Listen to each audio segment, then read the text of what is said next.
Okay, Tim Adams out here at Higher Ground. Today we have the wizard of the offensive line, Coach Hiller. You're a guy that's had a philosophy when you came in here where you wanted to play more than just 5 guys, against the grain of a lot of the thinking of offensive line coaches. Where do you stand right now as far as guys you feel like you can put in the game and not lose a lot? Yeah, I think we're probably somewhere around 9 right now. 8 to 9. We got some competition going on right now with the 1s and the 2s. We do have a couple guys in that 3rd group that, I'd like to get in and be able to get them to step up a little bit more and push for a little playing time. But overall, I'd say right now, if we went into game 1 right now, I'd feel comfortable putting 9 guys in the game. We're seeing some experimentation the last few days since the scrimmage. You've had Delonte Murray at right guard, but then you've also moved Leahy over to right, inserted Idarius Ray, and we've seen a little bit of Chad West making us starts with some time in the guard. Yeah, Chad's been so consistent for us out there at tackle, and to me, I think of him as a tackle, but at the same time, if we're going to get the best 5 guys on the field, he maybe have to be one of those guys. I think Idarius Ray and Delonte Murray, those 2 guys, JC guys, we knew, we were thinking that one of those guys would, have to be one of our guards, and between the 2 of them, one guy's doing some good things, the other guy's doing some good things. They're doing different things, so we're trying to figure out what the best situation is going to be there.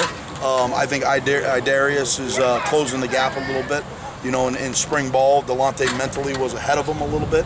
Now I think Idarius is closing the gap a little bit, so it'll be interesting to see what happens there as we continue this fall camp.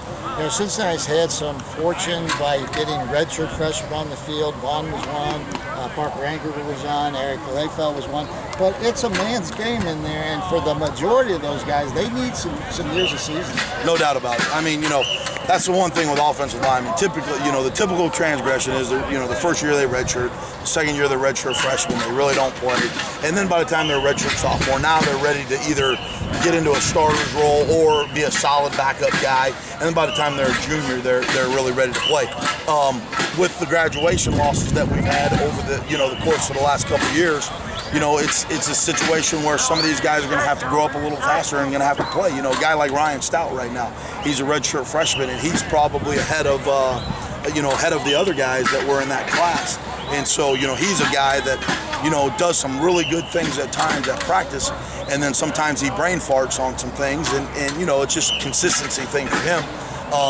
And so he's a guy that I'm really pushing and I'm trying to ride and trying to hopefully, he'll be a guy hopefully that we can fix and get in there a little bit.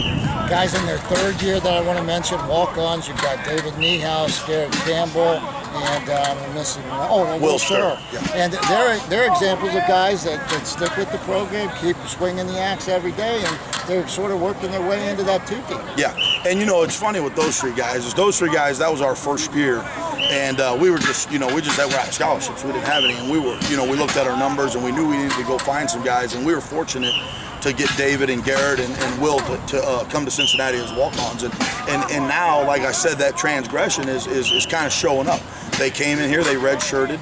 Last year they were redshirt freshmen, and now all of a sudden here they are redshirt sophomores. And David right now is going to be a guy that's going to play for us. Will Stur's going to be a guy that's going to play for us. Garrett Campbell's going to be a guy that now Garrett's he's playing 13 center, but I can take the ball out of his hand and probably put him at a guard spot, and I think he'll do some things. And that's what I'm going to start experimenting with a little bit during fall camp as well. The problem is we always got to keep developing that 3rd center. Will Stur and Ryan Leahy also, are snapping and doing some things. So we always got to make sure we have one of those guys ready. Well, it helps ahead. You got about 20 out here, maybe a little bit more than that. So having those guys and giving them time to mature really makes a big difference. Yeah, it's been fun to watch over our 3 year, our 3rd year in camp. You just see the numbers. There's a huge numbers gap from that first year to this year with O-line and D-line. And you look at us in the D-line, I think we're carrying somewhere around 20 defensive linemen total, and we're at 20 or 21 offensive linemen. So that's say 40 guys out of 105. That's a pretty big number, and it's good to have those guys because we got to grow them and we got to keep getting them to mature in the program and the scheme of things what we're doing. Coach Hiller, the offensive line guru, out here at Higher Ground. Thanks for joining us. Thank you, Tim. Appreciate you. All right, guys.